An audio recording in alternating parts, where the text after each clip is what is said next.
Assalamualaikum warahmatullahi wabarakatuh. Halo teman-teman semua. Hari ini kita akan belajar tentang desain instruksional. Video ini dibuat untuk memenuhi mata kuliah pembelajaran daring dan bauran. Pengertian desain instruksional menurut Smith dan Ragan pada tahun 2005 yaitu the systematic process of translating principle of learning and instruction into plans for instructional material, activity, information, research, and evaluation, yang artinya proses sistematis penerjemahan prinsip-prinsip belajar dan pembelajaran ke dalam suatu rancangan yang berupa perangkat pembelajaran, kegiatan, sumber informasi, dan evaluasi. Pengertian desain instruksional menurut Sanjaya pada tahun 2015 dan Batubara pada tahun 2018 mengatakan bahwa desain instruksional diartikan sebagai proses yang sistematis dalam memecahkan masalah pembelajaran melalui perencanaan bahan-bahan pembelajaran serta aktivitas yang harus dilakukan, perencanaan sumber pelajaran yang dapat digunakan, dan perencanaan evaluasi pembelajaran. Pengertian desain instruksional menurut Honebin dan Reigold pada tahun 2021 yaitu desain instruksional adalah serangkaian proses perencanaan, analisa, desain, pengembangan, penerapan, dan evaluasi instruksi dalam setting pendidikan atau pelatihan baik formal maupun informal yang terstruktur dan teratur namun fleksibel. Pengertian desain instruksional menurut Robert Tracer, desain instruksional adalah proses sistematis yang digunakan untuk mengembangkan program pendidikan dan pelatihan dengan cara yang konsisten dan dapat diandalkan.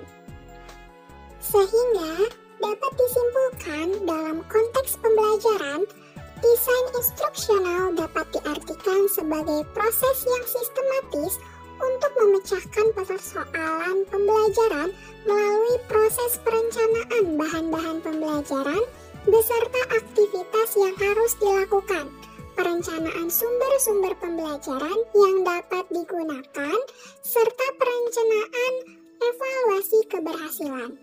Dengan kata lain, desain instruksional membantu para pendidik dan pendesain instruksional menciptakan atau merancang pembelajaran yang sesuai dengan tujuan instruksional, efektif, dan efisien. Sejarah dari perkembangan desain instruksional pembelajaran merupakan sesuatu yang tidak dirancang secara khusus dalam bidang pendidikan.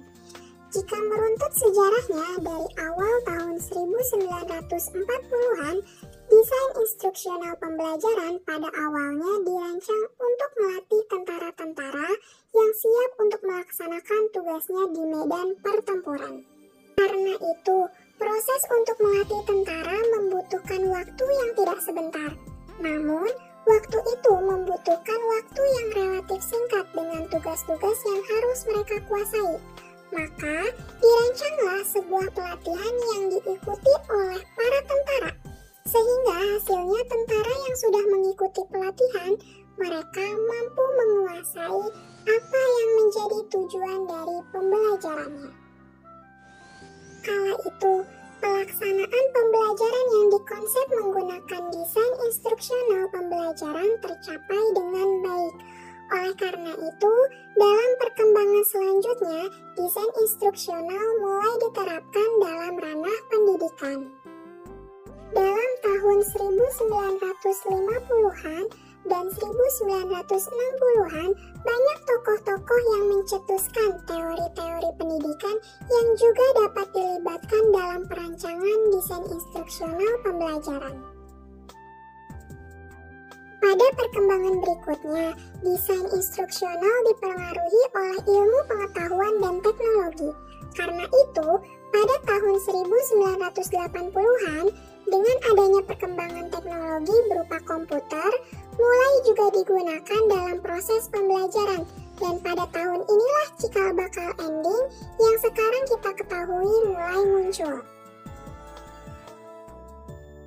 Kemudian, di tahun-tahun selanjutnya, hal ini terus berkembang hingga sampai saat ini.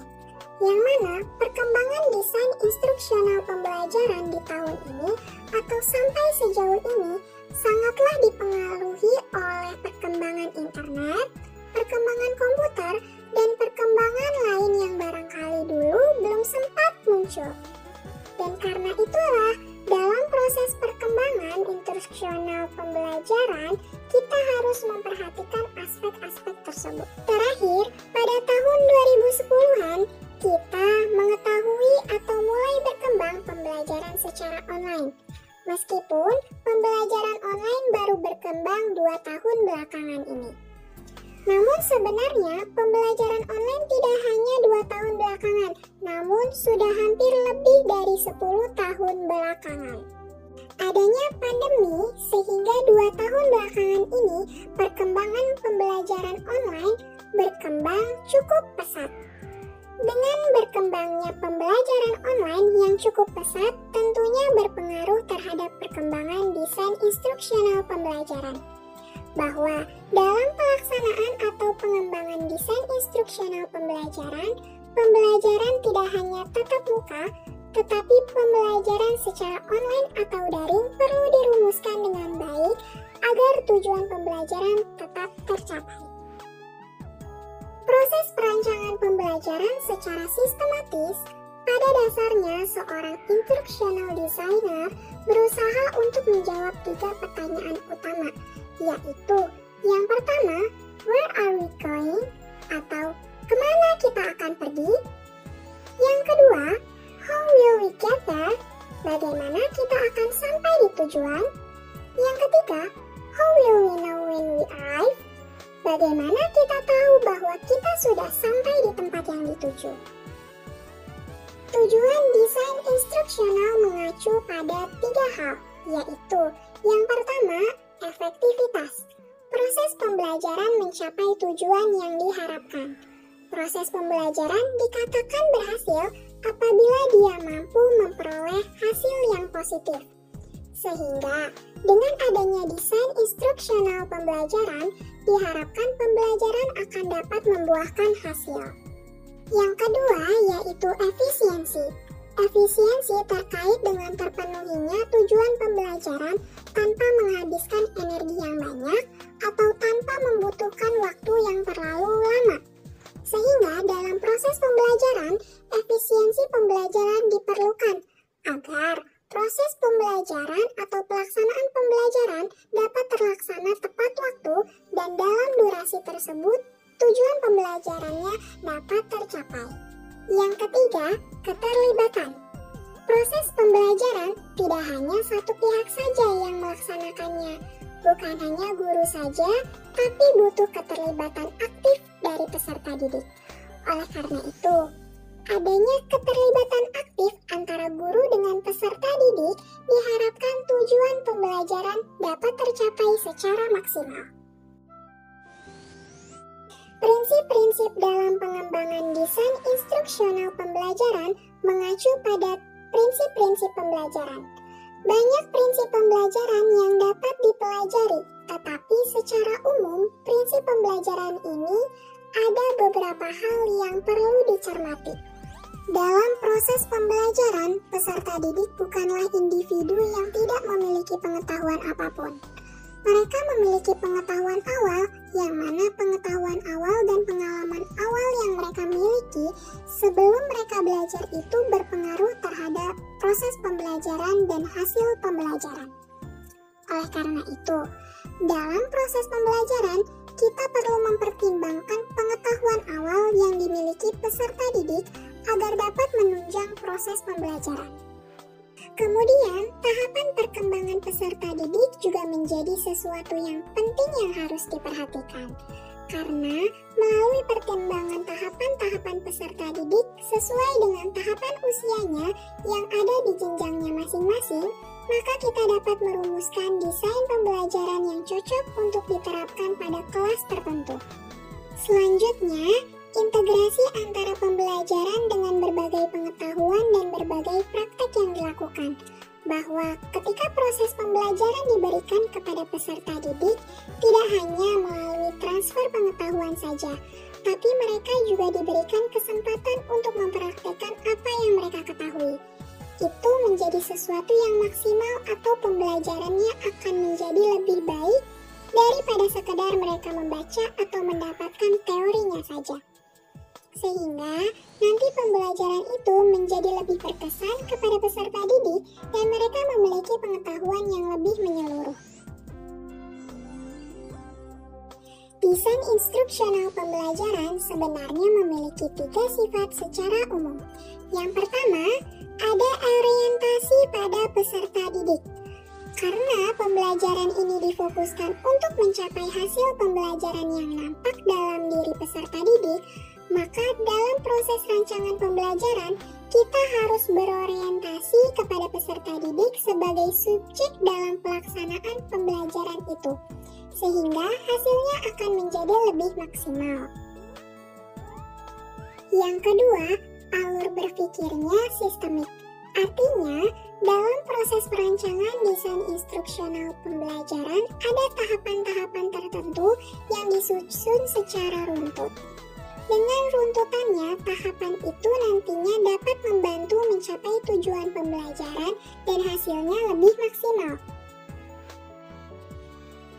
Yang ketiga, sifatnya yaitu empiris dan berulang, bahwa apa yang dilaksanakan dan dirancang dalam desain instruksional pembelajaran itu merupakan sebuah proses yang telah terbukti secara empiris. Dalam hal ini, berarti dari dulu sudah pernah dilakukan percobaan secara berulang kali dan hasilnya bisa dicermati dan bisa dicontoh untuk diterapkan pada saat ini. Karena itulah apa yang menjadi rancangan dapat diterapkan dalam berbagai proses pembelajaran dan berbagai mata pelajaran. Dasar-dasar pengembangan desain instruksional pembelajaran. Yang pertama, teori belajar. Yang kedua, teori instruksional. Yang ketiga, pengembangan bakat. Yang keempat, model instruksional pembelajaran. Yang kelima, penilaian kebutuhan. Yang keenam, lingkungan pembelajaran. Yang ketujuh, karakteristik pembelajar. Yang kedelapan, keragaman dan inklusi. Langkah-langkah desain instruksional menurut model Dick and Carey terdapat 10 tahapan. Yang pertama, mengidentifikasi tujuan umum pembelajaran. Menurut Dick and Carey, tujuan pembelajaran adalah untuk menentukan apa yang dapat dilakukan oleh peserta didik setelah mengikuti pembelajaran. Yang kedua, melaksanakan analisis pembelajaran dengan menentukan keterampilan, pengetahuan, dan sikap yang disebut sebagai perilaku awal yang diperlukan untuk memulai pembelajaran. Yang ketiga, mengidentifikasi karakteristik peserta didik. Aspek-aspek yang diungkapkan pada kegiatan ini berupa bakat, motivasi belajar, gaya belajar, kemampuan berpikir, minat, dan kemampuan awal. Yang keempat, merumuskan tujuan pembelajaran. Tujuan harus menguraikan apa yang akan dikerjakan atau dilakukan oleh peserta didik, memberikan kondisi atau keadaan waktu peserta didik melaksanakan pembelajaran, dan menyebutkan kriteria yang digunakan untuk menilai unjuk perbuatan peserta didik. Yang kelima, mengembangkan referensi kriteria tes. Tes acuan terdiri dari soal-soal. Manfaat dari tes ini adalah dapat mendiagnosis dan menempatkannya di dalam kurikulum. Yang keenam, mengembangkan strategi pembelajaran. Strategi pembelajaran meliputi kegiatan pembelajaran, penyajian informasi, praktik, dan umpan balik pengetesan dan mengikuti kegiatan selanjutnya. Yang ketujuh, memilih dan mengembangkan materi pembelajaran. Untuk pengembangan ini meliputi petunjuk untuk peserta didik, materi pembelajaran, dan soal-soal. Yang kedelapan, mendesain dan melaksanakan evaluasi formatif. Produknya adalah instrumen atau angket penilaian yang akan digunakan dalam mengumpulkan data. Data yang diperoleh tersebut sebagai pertimbangan dalam merevisi perkembangan pembelajaran ataupun produk bahan ajar. Yang kesembilan, merevisi pembelajaran. Data yang diperoleh dari hasil evaluasi formatif dikumpulkan dan diinterpretasikan untuk memecahkan kesulitan yang dihadapi peserta didik dalam mencapai tujuannya. Yang ke-10, melaksanakan evaluasi sumatif. Evaluasi sumatif merupakan proses pengumpulan data dan informasi dalam rangka membuat keputusan tentang akuisisi atau melanjutkan produk pembelajaran yang telah dihasilkan. Gambar di atas merupakan model pengembangan Dig and Carry. Bagan tersebut memiliki tahapan yang menerima masukan dari tahapan sebelumnya dan menghasilkan keluaran untuk tahapan berikutnya. Sehingga semua komponen tersebut bekerja bersama-sama untuk memenuhi dan menghasilkan pembelajaran yang efektif. Terima kasih sudah menonton video ini. Sampai jumpa.